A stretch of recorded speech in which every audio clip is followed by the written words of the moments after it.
Hi guys, this is Oni Blackmage with another digital Hindsight, where it's my opinion against the world's. Today's going to be a small language arts session as I wanted to bring some clarity to your discussions and debates, especially when talking about stories. Obviously when I recap the stories of some of these games, it sparks some debate and discussion in the comments section. A lot of people are passionate about what they like or dislike, and that's great. Now, I love seeing that sort of chat, but I want to make a suggestion that will help you when analyzing why something works or doesn't work in a story. This is especially important if you're inspired by some of these games and either in the future want to write stories or help make games yourself someday. And that is, stop interchangeably using the terms story, plot, and narrative. They're not the same thing, and understanding the simple differences will hopefully show you where the same game can do well in one area and struggle in another. You don't need a degree to understand the differences either, so I'd like for anyone who is listening to share so that we can have more people effectively communicating what we like and don't like, so our criticisms carry more weight than emotional outbursts. I say this because I'm not some pseudo-intellectual trying to bring civil discourse to games. I'm just a guy who wants more people to know what they're talking about when complaining about some aspect of a story, and actually make a point rather than just noise. To make things relatable, and since the series is so varied, I think I'll be using the Final Fantasy franchise as an example.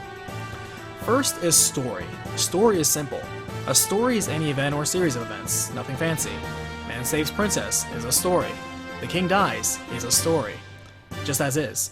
Now, most stories are much longer and detailed than that, but the point is, story is basically what happens. It's the most general term out there, so when someone says they like or don't like a story, that's about as profound a statement as saying they do or do not like a particular color. In an interactive medium like games, stories are so often written separate from gameplay, so it's really important to know which we are talking about when criticizing story-focused games. Still with me? Story is basically what, and it's either there or not, as shallow or deep as it's written. So stop superficially comparing stories to each other. It's the most subjective layer there, and it really bugs me when people try to compare picture books to epic novels at the surface level just because both are considered stories. This isn't the layer where you can really discuss those things, but it is a great layer to just cheer or boo stories. Next is plot. Plot is how the events happen.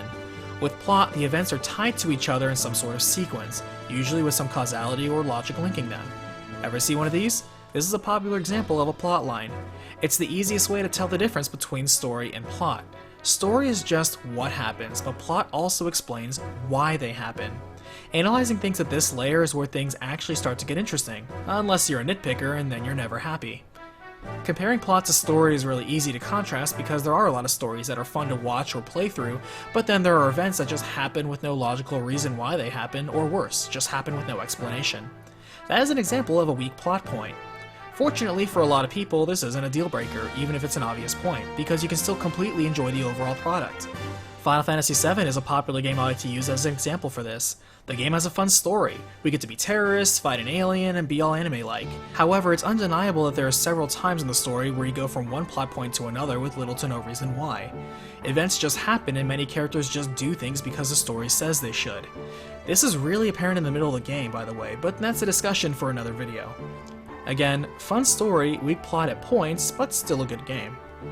Another common point at the plot layer is when details contradict each other or are inconsistent, creating the ever-popular plot hole. Like books and movies, games suffer the same problem when you expand the universe with even more details, and eventually some details are going to cross another. Naturally, you can bet your buck there's a self-righteous commenter in the forum there to point it out. Where they misstep is pointing out a plot hole, but then conclude the story is bad. Then someone who also doesn't know the difference between story and plot comes in to fight them, and yeah, we've all seen those posts before. Last is narrative. Things get real academic here. Narrative is how the events in a story happen, usually in how it's framed and conveyed, but also by adding context to things. For example, you can be learning the story from a first-person perspective from the eyes of one character, or third person for the big picture. Sometimes the story is told out of sequence, either with flashbacks or foreshadowing, or maybe with intertwining plot lines. Many games have a rigid narrative, where the story is kept on one track, or sometimes there are games with an emergent narrative, where you make your own story based on your own actions. Also, there's environmental narratives, where a picture is worth 1,000 words, and the story is conveyed through observations of the environment, rather than devoted NPCs or cutscenes to spout exposition. An easy way to remember narrative compared to story or plot is compare it to a narrator, the person telling the story their way. Narrative is tricky because while there is no strict right or wrong narrative style, depending on what you want to emphasize or how you wish to convey information, there definitely are more effective ways to conduct a narrative than others. A popular example I like for this point is Final Fantasy XIII, just the first one, not the trilogy. I like this game's story. A bunch of people get powers from demigods and use them in a larger power play to kill all humans. That's fine as far as the story goes. For plot, the game is actually as straightforward as they come, both plot and character-wise, so there is no problem there. So when I hear some people express their dissatisfaction with the game's story, what I like to point out is that they likely have a problem with the narrative of the story, likely due to its sloppy execution or the way they felt the story was delivered to them. So I'll defend this game's story and its plot lines, but to fix that experience, the game does need work on its narrative. But again, that's a discussion for a later video.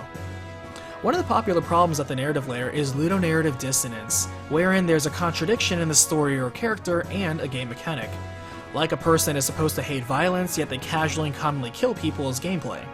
Or characters can soak unreal amounts of damage, but in a cutscene they die from a bullet wound. That's a development side issue. It's not really fair or even accurate to just blame a game's writer on things like that. So I hope that helps. You can always look up the textbook definitions yourself, but to recap, these terms can be thought of as story is what happens, plot is why it happens, and narrative is how it happens. Who knows, maybe analyzing things like this will actually help you understand a fundamental problem you have with a story, or at least you can sound smarter while doing so. So, do you have a game with a story you like despite plot or narrative problems? Share it below in the comments. Anyway, I hope you enjoyed and thanks for watching. By the way, for more stories or popular games, mainly RPGs, catch up on my recapitation series. There's always more coming. You know, Xenogears, Chrono Trigger, Final Fantasy Tactics, Legend of Dragoon, Tales of Symphonia. So many you would wonder when I update. So I guess you really should subscribe so that way you don't miss out. See you next time.